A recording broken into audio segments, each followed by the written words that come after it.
తీర్మానం ఎమ్మెల్యే వేముల వీరేష్ ప్రవేశపెట్టారు. కాంగ్రెస్ ప్రభుత్వాన్ని పడగొట్టేందుకు, కోలుగొట్టేందుకు గోడలు కాదని ప్రజాప్రభుత్వం తెలిపారు. అవమానించిన బీఆర్ఎస్ నుంచి ఆదరించే కాంగ్రెస్ వద్దకు చేరనని, బీఆర్ఎస్ పాపాల చిట్టా బయటపెడతారని వేముల వీరేష్ తెలిపారు.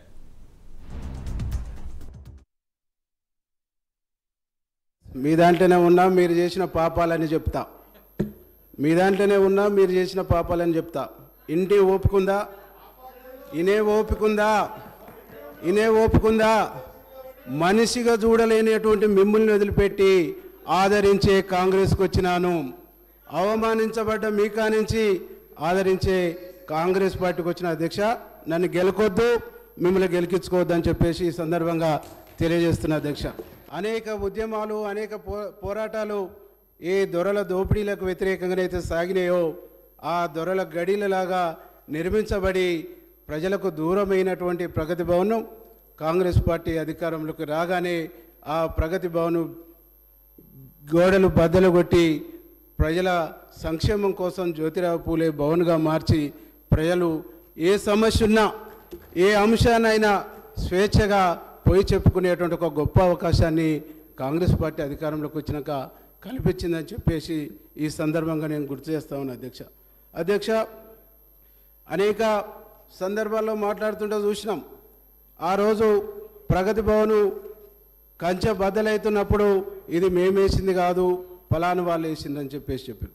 అంటే ఉమ్మడి ఆంధ్రప్రదేశ్ రాష్ట్రంలో అలాంటి వాతావరణం ఉన్నది కాబట్టే తెలంగాణ ప్రజలు కొట్లాడి తెచ్చుకున్నటువంటి, ఏర్పాటు చేసుకున్నటువంటి తెలంగాణలో 10 సంవత్సరాల పాటు ఇంకా అదనపు కంచెనేసుకొని పరిపాలన కొనసాగించారు తప్ప ఎందుకు అది తీయాలనే ఆలోచన మీకు రాలేదు, ఎందుకు తొలగించాలనేటువంటి ఆలోచన మీకు రాలేదు, ఎందుకు ప్రజల సంక్షేమం కోసం ప్రజలకు స్వేచ్ఛాయుతమైనటువంటి వాతావరణాన్ని కల్పించాలనే ఆలోచన రాలేదు అని ఒక్కసారి ఆలోచన చేసుకోమని చెప్పేసి ఈ సందర్భంగా నేను గుర్తు చేస్తా ఉన్నాను. బీఆర్ఎస్ వర్కింగ్ ప్రెసిడెంట్ కేటీఆర్ను ముఖ్యమంత్రి చేయాలని ఎమ్మెల్యేలు కేసీఆర్పై ఒత్తిడి తెచ్చారని సీఎం రేవంత్ రెడ్డి తెలిపారు. గవర్నర్ తమిళిసై ప్రసంగానికి ధన్యవాదాలు తెలిపే తీర్మానంపై చర్చ సందర్భంగా సీఎం మాట్లాడారు.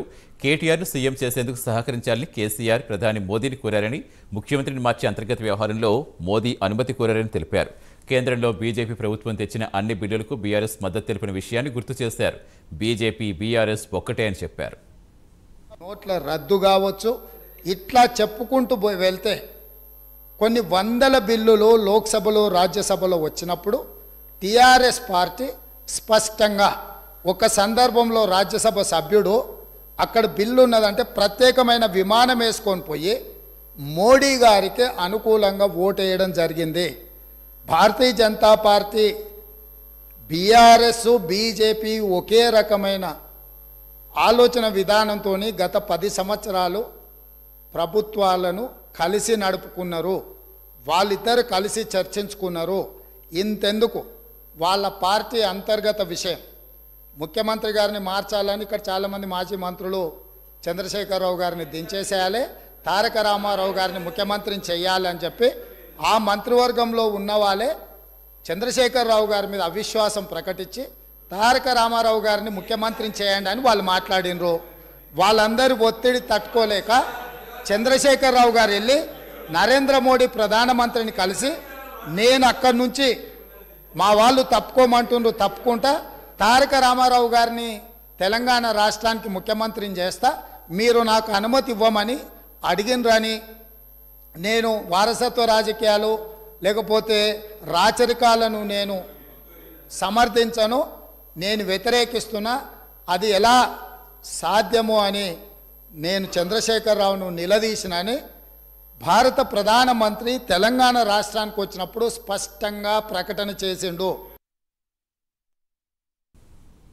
బీఆర్ఎస్ నేతలు ఇంకా అధికారులు ఉన్న భ్రమలో ఉన్నారని మంత్రి పొన్నం ప్రభాకర్ ఎద్దేవా చేశారు. ఆ భ్రమ నుంచి బయటకు రావాలని తెలిపారు. ఉచిత బస్సు ప్రయాణానికి బీఆర్ఎస్ వ్యతిరేకమా చెప్పాలని డిమాండ్ చేశారు. 10 ఏళ్లు ఆర్టీసీకి మీరేం చేస్తారని ప్రశ్నించారు. పల్లా రాజేశ్వర రెడ్డి గారు గౌరవ సభ్యులు, అధికారంలో ఉన్నాము, మేము ఏం చెప్తే మీరు వినాలి అనేటువంటి సైకాలజీ ఫీలింగ్లోనూ ఆ పక్షాన్ని ఉన్నటువంటి దయచేసి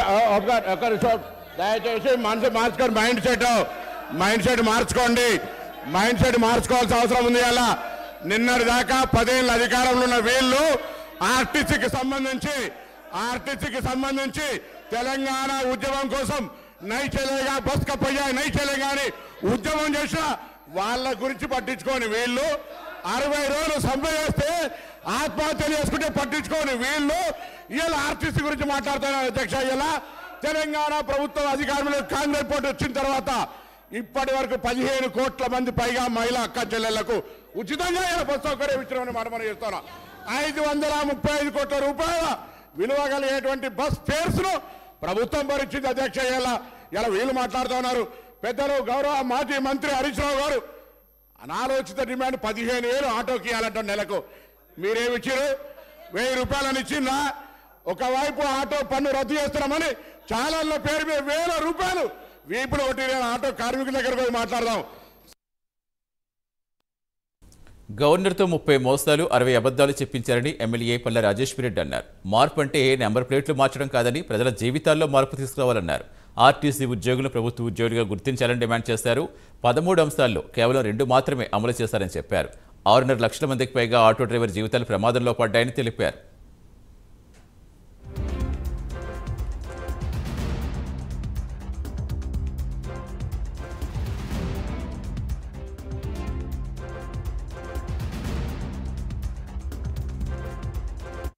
చెప్పిన ఎట్లా ఉన్నాయంటే పంచపాండవులు మంచం కోలవలే ముగ్గురు అని 2 ఏళ్ళు చూపించిందట. అట్లా మేము 6 అని చెప్తూ 13 అని చెప్పిన సందర్భంగా ఉన్నది. అవి 6 కావు 13 అంశాలు. 6 గ్యారంటీలో 13 అంశాలు మళ్ళా 420 మేము అడగట్లే. ఈ 13 అంశాల గురించి అడుగుతున్నాం. ఈ 6 గ్యారంటీల్లో ఖచ్చితంగా ఎవరైతే ఇవాళ డ్రైవర్లు ఆటో డ్రైవర్లు ఉన్నారో 3 డిమాండ్లు మేము ఖచ్చితంగా పెడుతున్నాం. చనిపోయిన 21 మంది ఆటో డ్రైవర్లకు తక్షణమే వారి కుటుంబానికి 20 లక్షల రూపాయల ఎక్స్గ్రేషియా ప్రకటించాలి. రెండోది, వాళ్ళ కుటుంబాలు ఎవరైతే ఇలా 300 రూపాయలు కిరాయి తీసుకొని 200 డీజిల్ తీసుకొని 500 రూపాయలు కూలి కూడా పడతలేదు కాబట్టి ఆ కుటుంబాలకి వ్యవసాయాలకు రుణమాఫీ ఎట్లు ఇస్తున్నావో చాలా బీద వాళ్ళు చదువుకోని వాళ్ళు కష్టపడుతున్న వాళ్ళందరూ కూడా ఇలా గ్రామీణ ప్రాంతం నుంచి ఇక్కడికి వచ్చింది కాబట్టి ఆటో రుణమాఫీ కూడా చేయాలని చెప్పి కూడా ఈ సందర్భంగా మేము కోరుతున్నాం.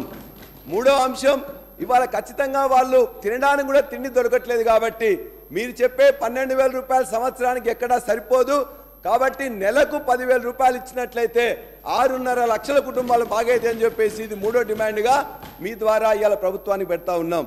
అధ్యక్ష, ఎందుకు మీరు ప్రచారం ఎంతుందో చెప్పాను. 20 లక్షల రూపాయలు 20 కోట్ల రూపాయలు చేసిండ్రు, 60 కోట్ల ప్రచారం చేసుకున్నాని 15 కోట్ల మంది చేసిన దాన్ని ఆహ్వానిస్తున్నాం.